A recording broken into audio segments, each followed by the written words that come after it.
Let's talk about everyone's favorite instructional design topic, how to conduct a needs analysis. I promise we'll make this more exciting than it seems. Trust me. Stick around.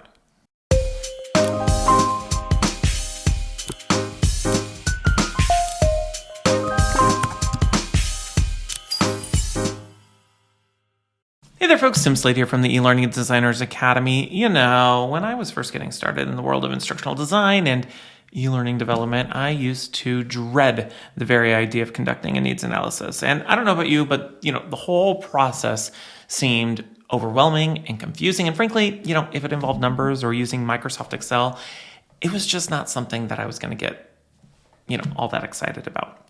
But the truth is, needs analyses are one of those things that whether you're completely brand new to instructional design or you already have some experience under your belt, it's one of those things that we do a really great job of overcomplicating in this industry. And, it's another one of those things that while we constantly talk about the importance of conducting a needs analysis, there isn't a lot of good, practical, and down-to-earth information on how to actually conduct one. And you know what? As a result, you'd be amazed at how many learning and development teams out there don't actually make needs analyses a critical part of their instructional design process. So in this video, we're going to do a pretty deep dive, and I'm going to break down the process of conducting a needs analysis and make it hopefully a little easier and a whole lot less overwhelming. But first, let's ask and answer this question. What the heck is a needs analysis? Whether you call it a needs analysis, a training needs assessment, a performance assessment, or something else, a needs analysis is simply the process an instructional designer goes through to evaluate a performance issue, to determine the root cause of that performance issue, and offer one or more solutions that will hopefully resolve that performance issue, ideally in a measurable and evidence-based way. And yeah, that seems like a pretty simple and straightforward definition, but let's dig into it a bit more to understand why conducting a needs analysis is truly so important. When you work as an instructional designer, one of the more challenging aspects of your job is figuring out how to respond to a stakeholder or a subject matter expert when they request training. And too often, we have to rely on the words, assumptions, or conclusions of others, like our subject matter experts, when making important design decisions. And so when we look at the whole instructional design process through the lens of the 5 phases of the ADDIE model, or even the SAM model for that matter, there's no question why analysis is the very first step. Because when it comes to designing and developing any sort of training, if you don't know why a performance issue exists, you run the risk of creating a training solution for a non-training problem. And you know what? To make sure that really sinks in, I'm going to repeat that in slow motion. If you don't know why a performance issue exists, you run the risk of creating a training solution for a non-training problem. And you know what we call that? It's called a waste of time. It's a waste of your time creating something that isn't going to be effective. It's a waste of your stakeholders' time by creating something that isn't going to deliver any results. It's a waste of your learners' time by making them consume content that isn't going to help them in any sort of meaningful way. And all of that adds up to a waste of money and resources for your organization, something that, too often, learning and development departments and instructional design teams are often blamed for. And so, the whole point of conducting a needs analysis is to trust but verify everything your stakeholders and subject matter experts are telling you. That way, we can move away from simply being an order taker and move towards being a strategic partner that delivers business results. Because you know what? What you don't want to have happen is you start blindly creating some training because your stakeholders said so, and then you realize halfway through, after you've gained additional context, that training was never the right solution to begin with. And so what a needs analysis can do is help you gain that context way earlier in the process so that you can better understand the issues and make an informed recommendation on how to fix them. So that's what a needs analysis is and why one is so important. Now, the next obvious question is, how do you actually conduct a needs analysis? Well, you know what? I'm going to be honest with you. This is where we get into the murky waters. What I want you to remember is that there's no single right way of conducting a needs analysis. Every needs analysis is different and contextual to the things you're analyzing. Your needs analysis process will be different depending on the scope of the performance issues you're trying to address, how many learners it may impact, how much data is available to you, and even the corporate politics that play within the organization you're working. But at the end of the day, a needs analysis is really about asking and answering three basic questions. What are people currently doing? What do we want them doing? And why aren't they doing it?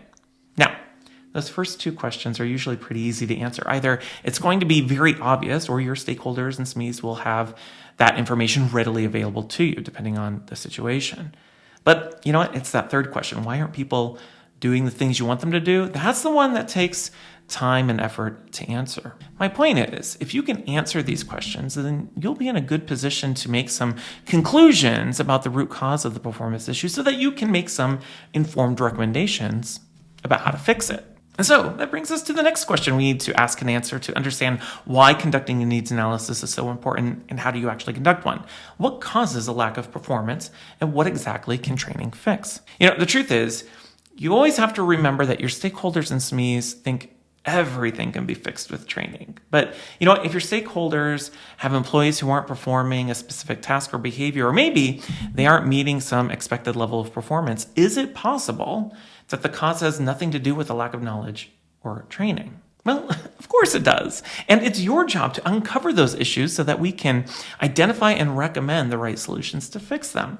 Now, with that in mind, most performance issues can be linked back to one or more of the following causes. First, there may be a lack of knowledge. Perhaps the learner doesn't know how to perform a specific task. For example, a salesperson doesn't know the features and benefits of a product or service in order to sell it to a potential customer. Second, it could be a lack of skill. Perhaps the learner doesn't have the skill to perform the task at the desired level of proficiency. So, for example, a salesperson struggles to respond to and overcome the objections a potential customer has to purchasing the product or service. Third, it could be a lack of motivation. Perhaps the learner isn't motivated to perform the task. For example, a salesperson is commissioned higher for selling some products versus others, and so they aren't motivated to sell those products, which will earn them less commission. And fourth, it could be a lack of resources within the performance environment. Perhaps the learner doesn't have the necessary resources to perform the desired task. So, for example, the systems a salesperson are required to use are slower and take longer than the desired time of completion. Understanding what actually causes a gap in performance is critical to understanding whether or not training can actually fix it. So as we look at these four things, obviously we can create training that increases knowledge or improves someone's skill, but what about a lack of motivation or resources? Can training fix these things too? Well, the quick answer is no. But I think there are some instances where training can help. While training by itself won't magically motivate your learners or provide them with the resources they need, training can uncover the benefits your learners might gain from applying their existing knowledge or skills, if they exist. Training can also help expose your learners to performance support resources that can help improve the use of their existing knowledge or skills. But, the reason this is so important to understand is that when we're asked to create training by our stakeholders and subject matter experts, the onus is on us to determine what's causing the performance issue in the first place before we commit to any training at all. So, with all that context now in mind, how do you actually do all of that as an instructional designer? Well, we're going to break down the needs analysis process into 4 steps. Identify goals, collect data, analyze the data, and make recommendations. Now, let's jump into the first of these 4 steps, identifying goals. When you're first diving into conducting a needs analysis, the first thing you want to do is identify the goals your stakeholders and subject matter experts are trying to achieve. And, as I mentioned earlier, answering the question of what are people currently doing and what do you want them doing usually aren't that hard to answer. But the difference between these two answers is usually where the goal lies for what your stakeholders and SMEs are looking to achieve. But what you're looking for at this stage is to go deeper so that you can gain a quantitative and qualitative sense of what actually needs to change. So, for example, Let's imagine you work as an instructional designer for a technology company. Let's call it Webistia. And you've been approached by your stakeholders to create training for Webistia's customer service and sales employees. It's not enough to simply say, we want employees to deliver better customer service and sell more products. That's not specific enough. So instead, your objective is to identify to what extent do you want them to deliver better customer service and sell more products. So let's say, for example, they're currently selling $10,000 worth of products and services per week. How much do we want them selling instead? 12,000? 15,000? 10%? 15%? You know what? Or if the average customer service score is a 5.5 out of 10, do we want to increase that to a 7, a 7.5 or higher? My point is, this is where you need to get into the weeds with what exactly your stakeholders and SMEs are trying to achieve. Now, I'll be honest, there will be times when you aren't able to quantify the specific changes you're looking for. And in those cases, it may become a discussion of qualitative changes. So, for example, if we want leaders to perform better or more effective performance reviews, what does it mean to perform an effective performance review? What are the standards you're looking to see demonstrated? And what makes a bad performance review versus a good one? Whether the goals you identify are quantitative, qualitative, or a combination of the two, your job is to identify what right looks like. And this becomes the foundation of how you'll measure whether or not your efforts will be successful. Now, you might be wondering, what if the goal is simply to increase knowledge? And you know what? The truth is, this is a very common starting point for when you're working with subject matter experts and stakeholders. And depending on the content of the training or the type of organization you work in, simply increasing knowledge might very well be your objective. However, if we're talking about workplace training, increasing knowledge really shouldn't be the starting point. Remember, knowledge and behavior aren't mutually exclusive. And just because people know more, it doesn't mean that that's going to translate into them doing more. And so when we're talking about goals with our stakeholders and SMEs, never start the conversation by asking, what do learners need to know? Instead, start the conversation with, what do learners need to do differently, and how can we measure that? All right, so after you have identified what it is your stakeholders are looking to achieve, the second step is to start collecting data. And this is where we get into the whole trusting but verifying part of the process. As I've shared before, your stakeholders and subject matter experts will always believe they know why people aren't doing the things that they want them to be doing. They think, gosh, if we just train them some more, then they'll be able to do that thing more. They'll be able to do this thing differently. But, as we already know, that's just, simply not the case. And so your objective at this stage of the needs analysis process is to collect the data to help you paint a picture for yourself as to what's really going on. So, for example, if we go back to our Webistia sales example, it wouldn't be too difficult to find the data that shows the number of or the numbers for what the sales employees are currently selling, along with their customer service scores. Those things are usually pretty self-evident in a sales or customer service environment. However, if we want them selling more and increasing customer service scores, the question becomes about what data or evidence can we glean to explain why they aren't doing that. So, whenever possible, hard empirical data is always going to be great, but to truly understand what's going on, you'll likely need to dig deeper. This might involve some sort of learner analysis where you observe or interview your learners to see if you can understand why the performance issue exists. You may learn that, more tenured employees perform better simply because they have more experience, or that, newer employees struggle because they don't receive adequate coaching from their managers. And of course, if you're conducting a needs analysis that involves hundreds or maybe thousands of employees, or if you don't have direct access to your learners, it might mean sending out a survey to gather the insights you need. Now, from there, you might also want to examine what existing training or resources are provided to employees. By doing this, you might learn that previous training efforts weren't as comprehensive as they needed to be, or worse, no training was provided at all. And finally, it's also a good idea to review any best practices or procedures that exist for the behaviors or tasks you're analyzing. From this, you may discover that current procedures contradict what your stakeholders and SMEs are expecting your learners to do. Or, in many instances, no standard best practice or procedure has been created at all. For example, if your stakeholders and subject matter experts are looking to increase customer service satisfaction, you'd want to know if there are any customer service standards in place. And if not, that could very well be part of the issue, if not totally the issue. And if that's the case, conducting a task analysis might help you to reverse engineer a particular procedure so that you can understand the scope of the thing or things learners are expected to do. And so, what data you collect and how you go about collecting it will vary from one situation to the next. Whatever the case might be, your goal is to gain as much context and evidence as possible so that you don't have to rely 100% on what your stakeholders and subject matter experts are telling you. As I said before, it's trusting but verifying. All right, so you've collected as much information and data as you're able to get your hands on. And hopefully, by now, you have more context about what's going on than you did before. But, a bunch of raw data alone isn't enough to help you make conclusions or recommendations that you can bring back to your stakeholders and SMEs. And so the third step for conducting a needs analysis is to analyze the data, which is the analysis part of conducting a needs analysis. Now, again, I really want to emphasize that there's no perfect science to analyzing the data. The truth is, your goal when analyzing the data is to identify trends, commonalities, or correlations as to why something is or is not happening. That way, you can better identify whether the issue is caused by those four things we talked about earlier: lack of knowledge, skills, motivation, resources, or something else. So for example, if we think back to our Web-Bastia sales example, our goal might have been to increase product sales by 10%. And we discovered that when we looked at the data, that product sales for some products were lower than others. But we also discovered that sales employees are commissioned differently for those products. And so it might be safe to assume that sales employees aren't as motivated to sell those products for which they're commissioned less.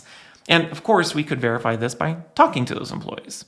And so in this instance, because it's an issue of motivation, no amount of training would fix that. Instead, we would recommend that we adjust the commission structure. However, through our observing, interviewing, or surveying of sales employees, we might have also learned that the number one part of the sales process that they feel least confident about is overcoming customer objections. And it just so happens that that part of the sales process isn't really covered in the new hire training that all of those employees receive. And so, because there's a lack of skill in this area, some training might help improve this skill and ultimately be the key to improving sales. And finally, taking a look at the company's best practices, you might have also discovered that there are no dedicated customer service standards in place, which might account for why customer satisfaction scores are so low. And so, establishing some standards and possibly creating training on those standards might be the key for moving those customer service scores up from a 5.5 average. So those are just some examples of what your data analysis might look like. Again, every analysis will be different and contextual to the thing or things you're analyzing. But if you're able to walk away with the additional context necessary to make some informed assumptions and conclusions, you'll be better off than you were, when you were simply trusting the words of your stakeholders and subject matter experts. All right. So now, if you've made it to this stage of the needs analysis process, you're done with all of the hard work and you're over the worst of it. And so after you've established an understanding of what your stakeholders and SMEs are looking to achieve, you've collected and analyzed any available data, the fourth and final step is to present the results and make your recommendations. Now, what I really want to emphasize here is that this is a discussion you want to have in collaboration with your stakeholders and SMEs. And it's so important that they feel like they're not just part of the process, but also part of coming up with the solutions. Because here's the thing, they've come to you with a training request. And so when you present the results of your needs analysis, you're not just presenting what training solutions might fix their issues, you're also presenting potential non-training solutions, which will likely go against what they believe is true. And so how you present those recommendations can affect whether or not your stakeholders or SMEs will buy into them. Here's what you want to avoid. What you don't want to do is have them make a training request. You go off and conduct a needs analysis and then come back and say, sorry, you were wrong. There's no training issues here, so we're denying your request. Bye. All that will accomplish is you damaging the relationship you have with your stakeholders and subject matter experts. But, it'll also increase the chances that they'll just work around you and create their own training because, it's too much of a hassle to work with you. And so as you present the results of your needs analysis along with your recommendations, remember to be objective and treat it as an open conversation.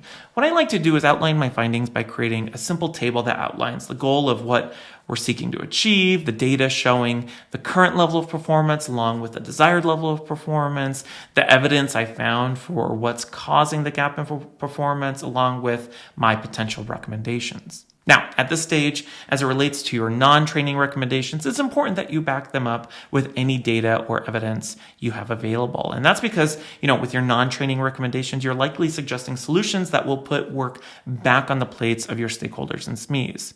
And while, you can't control whether or not they adopt any of your non-training recommendations, it can help if you can explain how your training and non-training recommendations can work together to help them achieve the desired goals. Now, as for your training recommendations that you might have, I suggest keeping it pretty high level. At this point, we're not getting into the nitty-gritty of whether we're creating an e-learning course, an instructor-led training, or anything else. We're just talking about what solutions might work, not the design of those solutions. All right, so now before we wrap up this video, if you'd like to use my simple needs analysis template to help you document the findings of your own needs analysis and present the results back to your stakeholders and SMEs, feel free to check out the link down in the description and down in the comments to download it. All right, so that's my 4-step process for conducting a needs analysis. And I know it's a lot, but the process is so important if you want to avoid being treated like an order taker, cranking out pointless courses to your learners. And of course, the process will scale up or down depending on the scope of the issue you're analyzing. What I want you to remember is that no needs analysis will be perfect. You'll never have all of the answers, and a needs analysis isn't about determining what training is needed, but rather determining the cause of a performance issue and making informed recommendations on how to fix it, whether or not it involves training. So, what are the next steps after you conduct a needs analysis? Well, assuming the results of your needs analysis suggest that training is needed, that's where you'd move into the design phase of the ADDIE model. And that's where you take the goals you identified and perhaps create an action map to design a blended training solution that connects back to those measurable goals. And of course, from there, once you've designed the full training solution, you'd then formally present that back to your stakeholders and SMEs in the form of a design document.